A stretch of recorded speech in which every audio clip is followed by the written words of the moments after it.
I am so excited today to speak with Julie Ann Sullivan. She's a catalyst of culture, and it's an amazing thing to talk about culture because it's hard to put your finger on it.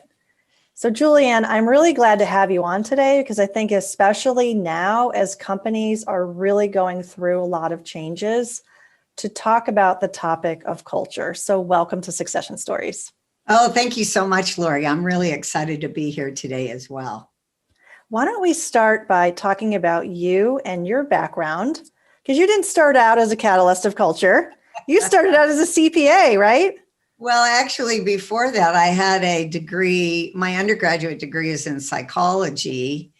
And I was interested in developmental psychology and made a pact with myself right after I graduated with my BA to learn about human behavior every day deliberately in some way, which I have continued.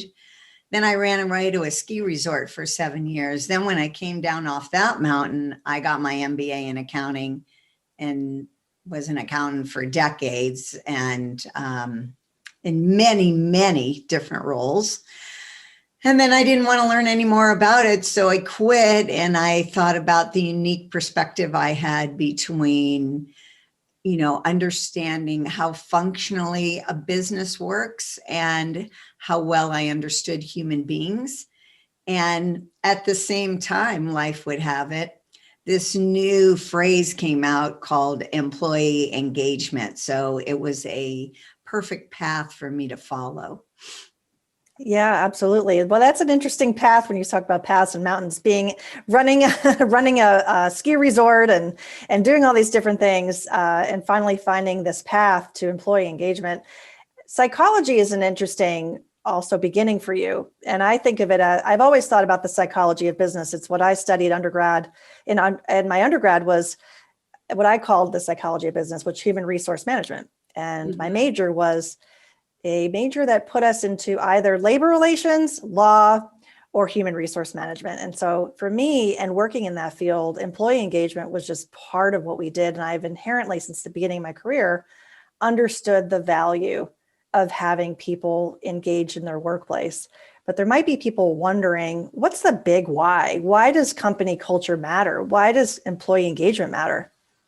Well, it only matters if A, you want to hire really good talent, B, if you want to retain that talent, C, if you want a workforce that can be flexible and creative, and D, if you want to have a bigger profit. Yeah, I think that all of those things matter, right? Exactly. And in the last 10 years, companies are starting to realize that having a happy, fulfilled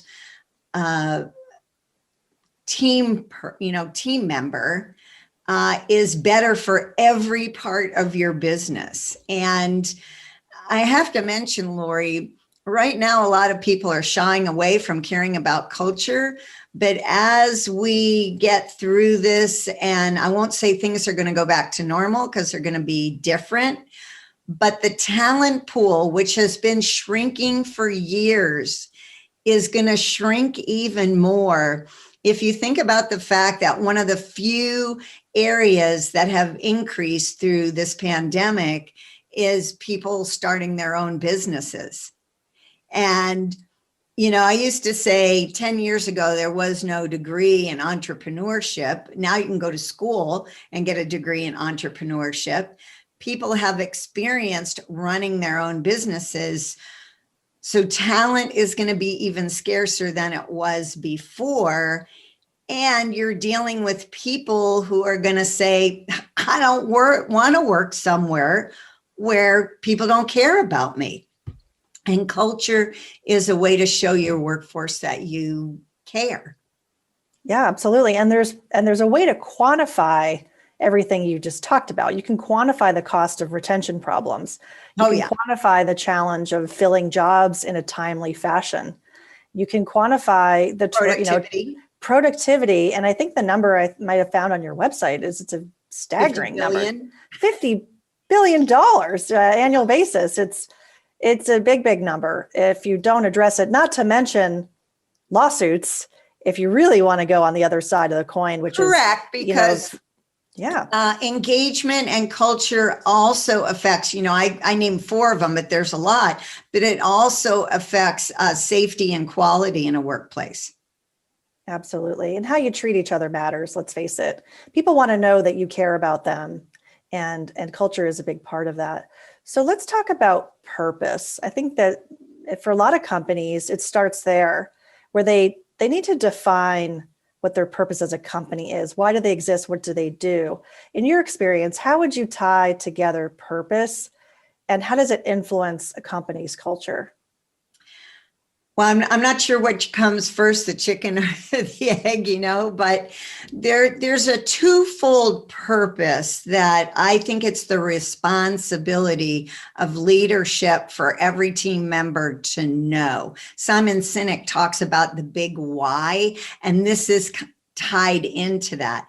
There is a purpose of what you do every day. What is it that you do? I make calls, I fill out forms, I create graphics, whatever your job is.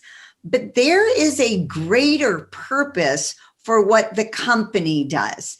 I'll just give you one example. If you're a real estate agent, you sell homes, that's what you do. But you're creating future dreams and memories for people.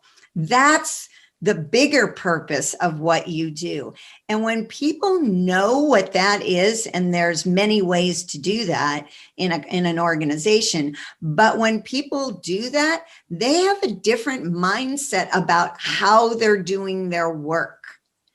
And so that's where purpose really comes in. And repetition and conversation, communication on a regular basis about what that overall purpose is changes the culture of a workplace. So let's talk about culture. How does a company understand what the attributes of their culture is? How do they even know how people describe them? How do they measure that? I always say, if you haven't deliberately done work to create a culture, then there's a culture already that's been created for you. And the best way to do that is ask, talk, take a survey, have a consultant come in and find out for you. Find out what your workforce thinks and what they would like. I'd say the biggest part of my work is making a plan, because culture's so big. And like any kind of challenge, when it's really big, it makes people freeze and do nothing. One of my best attributes is being able to cut everything down into bite-sized pieces, right? Create a plan with this small step, then this small step, then this small step, giving people a direction to continually move forward. I think that's the toughest piece. And then for people who have been working on their culture already, sometimes they need fresh eyes, fresh perspectives to help them see something new. And sometimes that comes from their workforce. Yeah, I was going to ask you, that sort of leads me to this next question. What would be some of those reasons that a company has brought you in? Is it because they're having a problem with their culture, or because they see a need for change, or maybe they're, like you said, their employees, or there's something that's come up where employees are calling out a problem? One is being able to hire good talent. Why isn't good talent coming our way?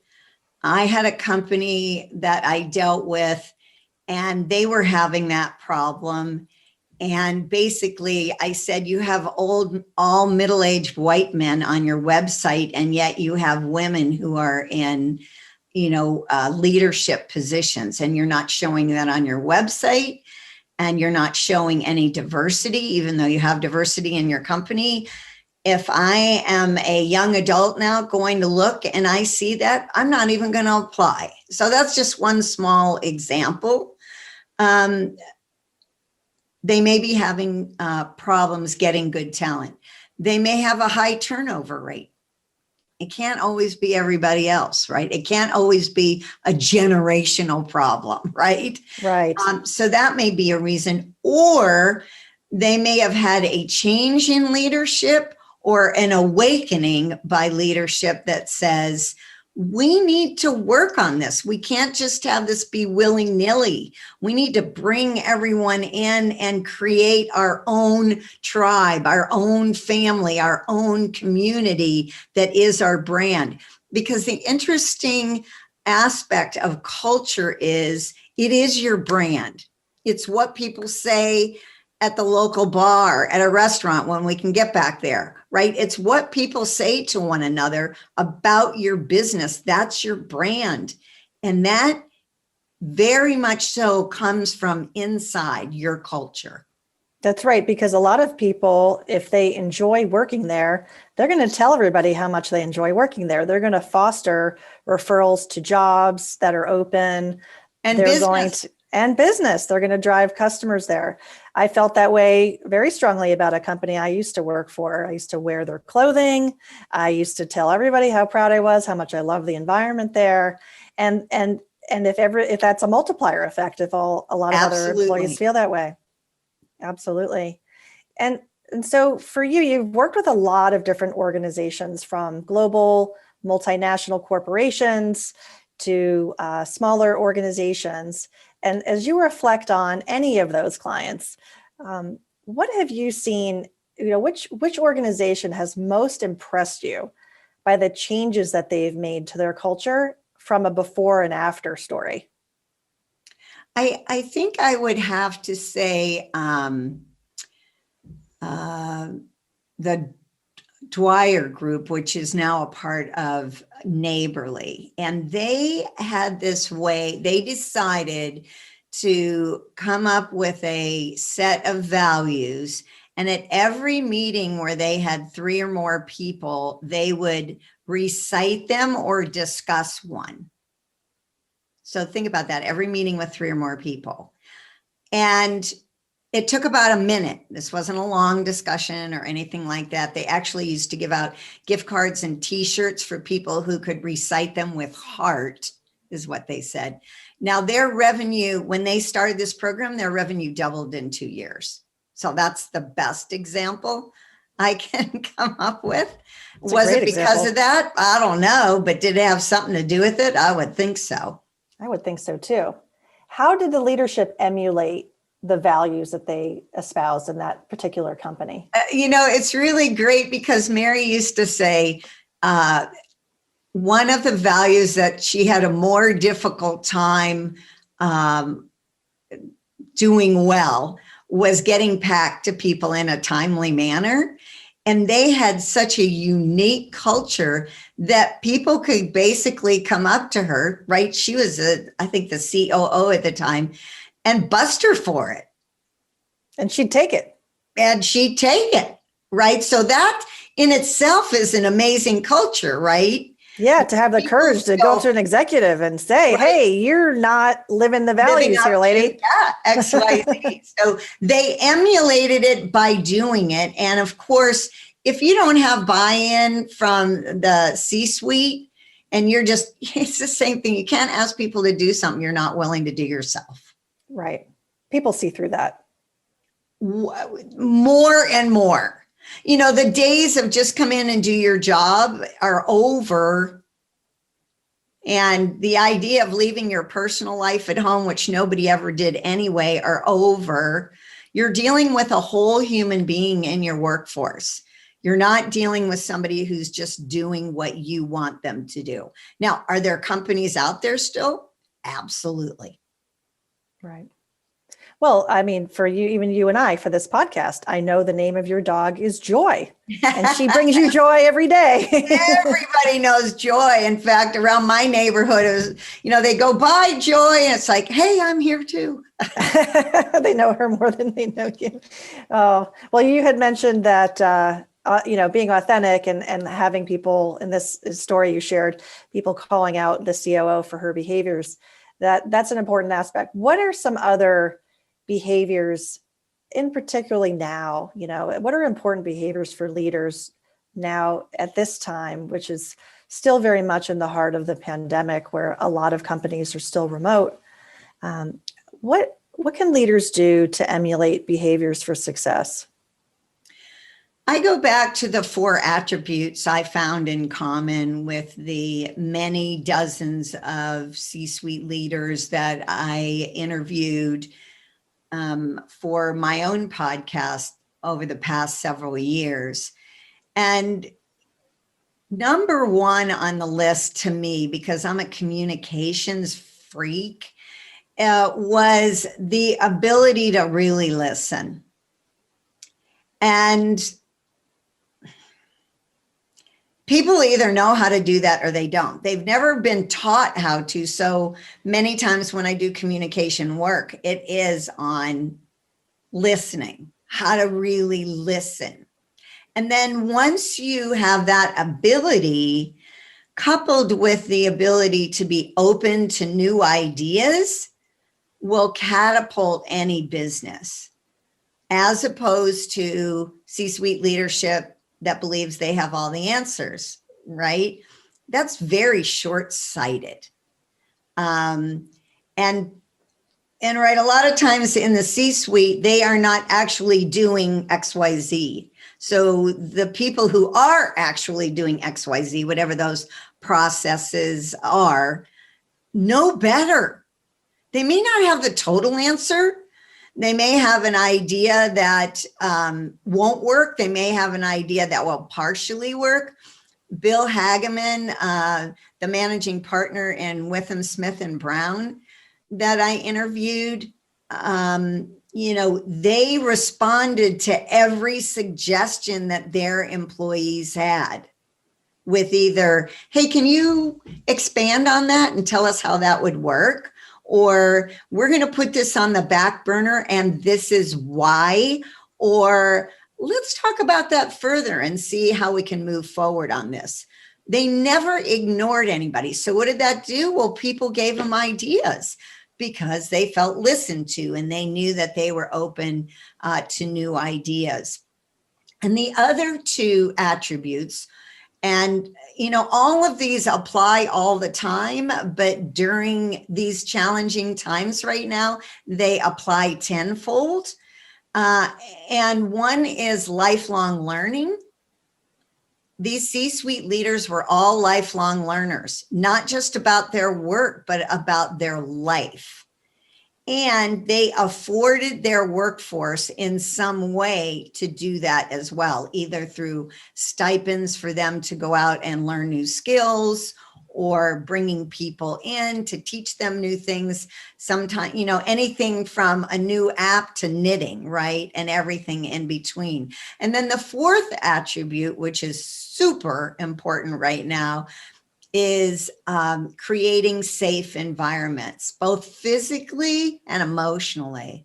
That ability for people to come up and say what they think is really important. Teaching people how to do that in a respectful way is really important. And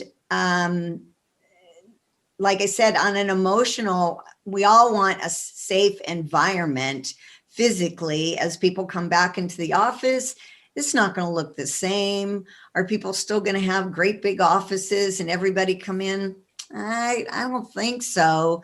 Many companies are realizing, wow, we can really do this remotely. Research shows us that good workers work just as well or better remotely. Other people aren't so good remotely. They need that structure of being in an office. So I think what we're going to see is a hybrid when people come back. But communication and more of it. With people being remote, we need more communication, more structured and focused communication, not just blah, blah, blah, blah, blah. And the companies that are really thriving right now, some of that communication is not about business at all. So many companies are having game night, or I was at a meeting the other day and everyone had to play a song from the year they graduated high school. Right. And then people get to know, oh, you like that kind of music? I like that kind of music too. It connects people. It's all about connecting. And I have to tell you, during the pandemic, I have made some of the greatest connections I have ever made with people I probably never would have connected with. So I think it's a real possibility. Yeah. I want to go back to the basics, what you mentioned in terms of those 4 pillars, because you can't be a good listener and not ask good questions, right? And you can't be somebody who's kind of giving their thoughts and not be listening to the other side. So I feel like those 2 things really go hand in hand. If you're a leader and you want input, you need to ask for it. Then you also obviously need to be listening to it and acting on it. And then if you are the person that's giving the input, you want to be also getting the signals back from your organization that they care and that they're hearing you. So I think that was a really important message. And also, I do appreciate what you said about the structured communications, because I think that's the hallway conversation and seeing them, hey, what's going on? We're not going to have that as much as anymore. And people checking in on you to see, hey, how are you doing? How is your daughter? I know she wasn't feeling well. Is she feeling better? How are you doing at home? What stressors do you have? And let's face it, health is an issue too. If you're not feeling well, you're not going to be going in the office anymore. People don't do that. We now have a new level set of expectations. If you're sick, you're staying home. Nobody wants to see you coughing and right. It's a whole other thing. But the checking in authentically of how are you doing is so, so important for leaders now. And I'll give you a perfect example. I have an African-American friend of mine. And when George Floyd was killed, his leadership never came to him and said, how are you doing? Never. With everything that was going on with George Floyd and everything else, no one ever checked in with him as a human being, as a Black American, to find out how he was doing and if he needed any support. That to me is, like walking around like this. How did that come up in conversation between the 2 of you? He was just telling me about what a disconnect there was from leadership. And he's in leadership. It's not like, he's in leadership. But his CEO just never, ever, ever mentioned it, like it wasn't happening. So, authenticity, being real, that would have been real. To say, hey, how are you doing? Yeah. There's a lot in 2020 for yeah, people to be checking in on. That's an understatement, right? Yeah, because now if I have an appointment with somebody and they don't show up, my first thing is, do you have COVID? Does somebody in your family have COVID? I'm always checking in. Are you okay? Right. I realized you missed today. I'm sure there's a good reason, but are you okay? I want to make sure. And I say that in these challenging times, I'm a little overcautious. So I just want to make sure you're okay. Yeah. And I mean that, and people appreciate that. Absolutely. And I think that not having the opportunity for check-ins and making sure people have what they need. When people first started to become remote, I would say, okay, you're not paying for parking for somebody. You better be making sure they have a long enough cord from their modem to their computer so they can do their work. Spend that $20. You need to ask people, what do you need to do the job we need you to do? And do you think that people are expecting to go back, you said, in this hybrid mode? And do you think the choice is going to be led by the employee? You think choice is going to be led by the employer? Oh, I think it'll be led by the employer because they're paying the bills, right? And it also is what is their mindset. So obviously, if you're selling something in a restaurant, being remote doesn't work. So we'll just, leave those out right away. But for a lot of service organization, tech, my son's in tech. I know a lot of people in tech. They keep pushing their deadlines. I don't think tech's ever going to be the way it was before because they know they can do things remotely. And, you know, I think, well, of course we'll see, but I think the idea of having a big campus and, you know, people who own property are going to have people back, but people who are on leases, we'll wait and see. But I think commercial real estate's going to take a big hit in the next couple of years. That landscape is definitely training. One of the things you did not mention in your background was your certification in laughter. And I wanted to bring that up because, one, it's really very unique to be a certified laughter leader. And so what prompted you to get that? But then also, how do you use that in your engagements with clients? Why is humor important to you? And how do you bring that into the company culture conversation? Sure. Actually, when I first started out, when I decided I was going to be a professional speaker, not having any idea what that meant, I actually read an article in a newspaper about a woman who was teaching laughter sessions. I've always been a very optimistic, up type of person. And I thought that sounds fun. And as it was that day, every person I wanted to talk to was there for me to talk to. And by the end of the day, I had signed up for this 2.5-day workshop to be a certified laughter leader. I had no idea why, but I thought it might be fun if as a give back to the community. For many years, every quarter I had laughter sessions at libraries all around the city, right? That was my give back, to have people come in and do that. But then I started adapting those sessions for corporate. And my first job was for a sales reward meeting for a division of McDonald's. And basically I used like I said, the framework of a laughter session, but I tied in exercises that were relatable to their company. And it went really well. So I've done several of those as well. Humor in a workplace, in a respectful way, of course, means that people are comfortable, right? And you want a certain level of comfort, like I said, in a respectful way in a company, because that means people feel like they're family, right? They're not so rigid. That's one way. And then I actually went back and did more training and became a trainer so I could train other certified laughter leaders.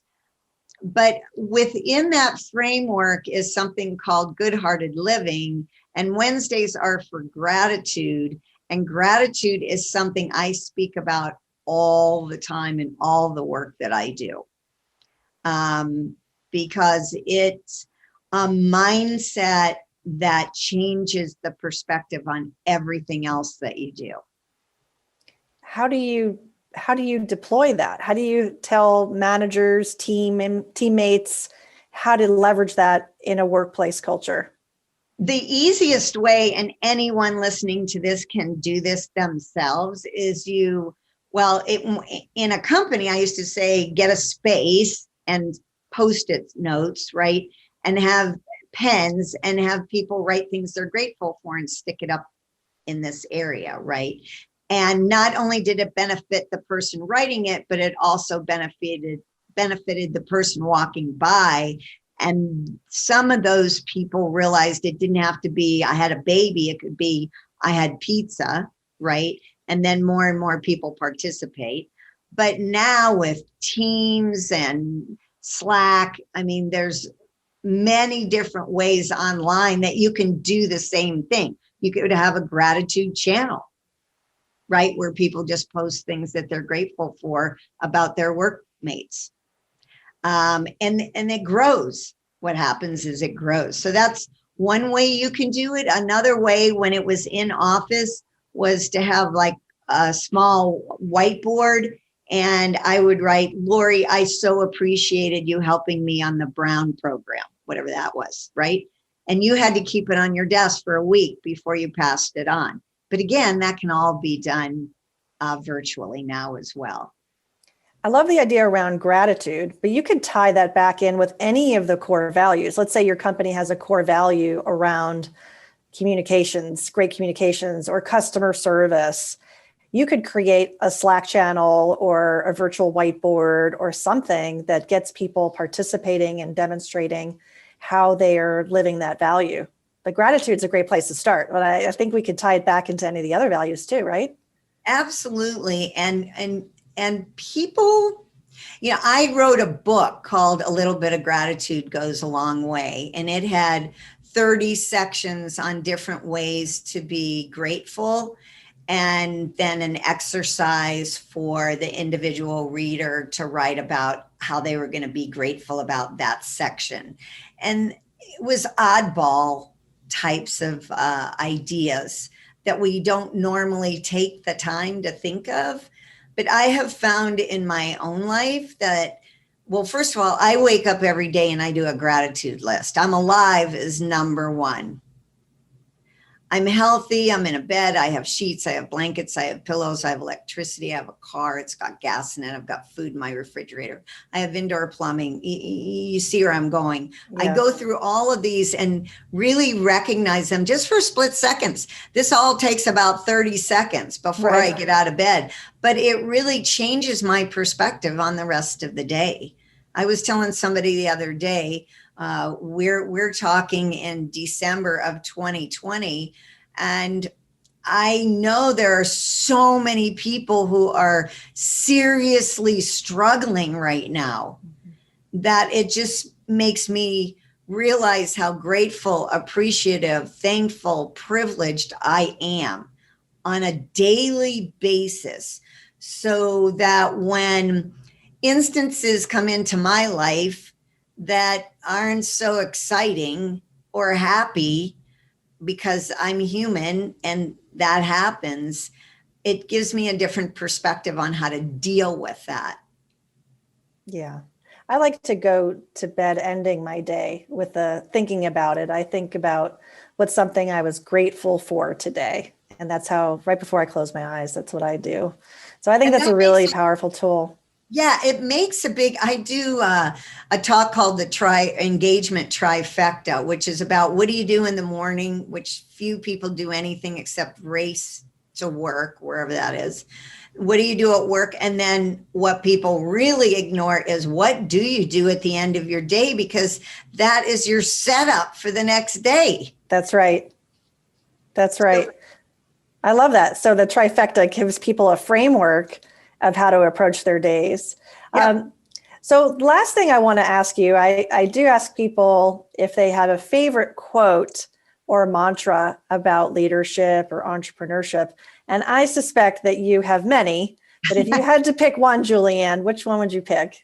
Well, today I'm going to pick a quote by an incredible human being called Nito Cobain. And I took it down off my wall so I would say it perfectly. And it says, don't mistake the difficult for the impossible. And I just really like that because, I don't really believe in failure. If we learn something from our experience, even if it didn't work out the way we thought it might, it doesn't mean it's a failure if we learn something to do differently the next time, because learning is a bonus, right? Many people go through life and they don't see what they learn along the way at all, and they are doomed to repeat, whether it be in relationships or in work or any aspect of their life. So for the people who actually take the wherewithal to notice what they've learned, I think that's a bonus and a plus. Absolutely. And so the very, very last thing before we go is, I know you've written a book called The Catalyst of Culture. So I thought you could talk a little bit about the book, why you wrote it, and how might people find you and your book online? Sure. Catalyst of Culture is a book about the 4 attributes. I interviewed 63 C-suite leaders from big companies, little companies, new companies, very old companies, small companies, and large companies, very diverse. And I found they all had 4 attributes in common, which we talked about, the 4 pillars. And then I took 14 of my conversations, which was really hard to pick, and put them into Catalysts of Culture. So that's what that book is about. Any of the ideas in there, anybody can use or modify to fit, their particular workplace. You can find it on Amazon. My name's Julie Ann Sullivan. And lo and behold, my website is called julieannsullivan.com. You can find me on LinkedIn, reach out. I'm happy to have a chat with anyone about any place they seem stuck, have a question, want to know something I know, happy to share. That's wonderful. And as we head into 2021, and for people listening to this episode, I know there's much to look forward to, much hope, having gratitude for what's to come. And we all wish each other better days. Julie Ann, thank you so much for coming on the show and talking about being a catalyst of culture. My pleasure, Laurie. Thank you.